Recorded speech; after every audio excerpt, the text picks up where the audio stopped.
निर्माणाधीन कानपुर जलसेचन प्रकल्पर मुख्य गेट काम स्विच गेट बंद करा हेतु बैतरणी नदी में देखा जल संकट।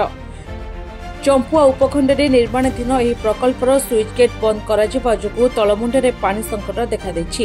फल तलमुंडे उठा जलसेचन प्रकल्प में चलित वर्ष खराटिया चाष कर चाषी एवं मुंडे हाथ दे बस चाषी को न जन स्विच गेट बंद करा एवं खराटिया धान चाष प्रभावित होगा स्थिति देखा देवाक बसला। बैतरणी में पानी नथिबारु 2 दिन हेब उठा जलसेचन प्रकल्प गुड़िकर पानी उठुनथिबा जोगु आगकू धान चाष संपूर्ण नष्ट होगा आशंका देखा देछि। आज नहीं चंपुआ उपजिलापाल द्वारस्थ होती चाषी तेज उपजिलापाल अनुपस्थित डेप्यूटी कलेक्टर को एने लिखित भाव जनाई प्रतिकार गुहारि करछंती। ग्राम आमर चाष बुड़ी जाऊँगी कानपुर डैम बंधा हो गला पानी टोटाली बंद हो गला तो ये जलसेचन पानी उठाऊ ना धान एवं फुटवा समय जब पानी बंद हो तो आम कौन करूँ चाषी लोक एत खर्च करी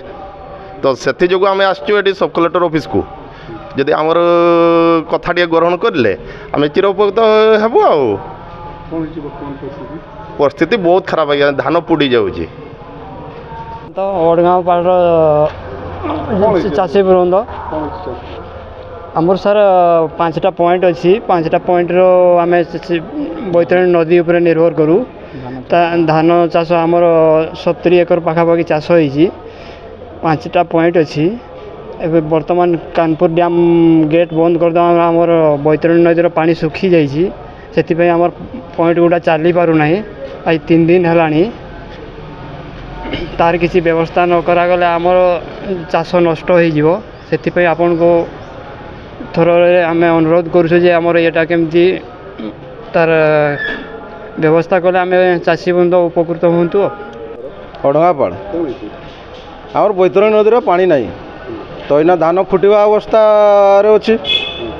तो आम जानापी पाइलु जे कौन कानपुर प्रोजेक्ट पानी बंद कर दी तो तेणु आम सब कलेक्टर पाखु आसीचु तो सब कलेक्टर सार को तो भेट कर पारि नहीं तेणुक तार किसी गोटे व्यवस्था करा जाओ। चंपुआरू दाशरथी गिरी रिपोर्ट निरपेक्ष न्यूज।